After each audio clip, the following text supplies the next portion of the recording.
Logical operators. This includes logical and, logical or, logical not.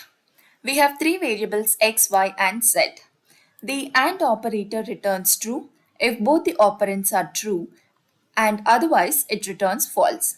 It evaluates the second operand only if the first operand is true. If the first operand is false, the result is false without evaluating the second operand. X less than y, 1 less than 2.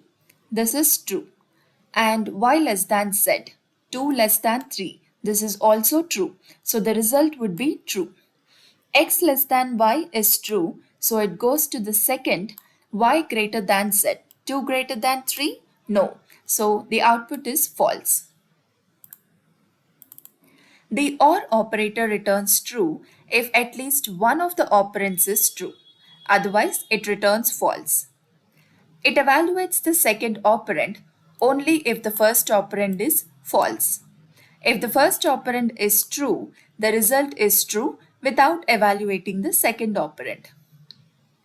X less than y, 1 less than 2, true.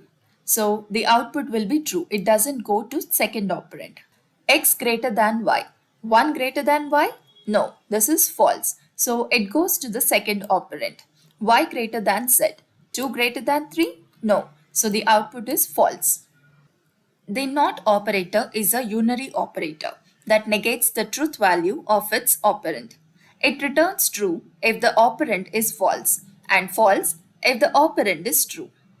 X less than y, 1 less than 2. This is true. So applying NOT will negate the value. Hence the output is false. X greater than y, 1 greater than 2. It's false. The negated value will be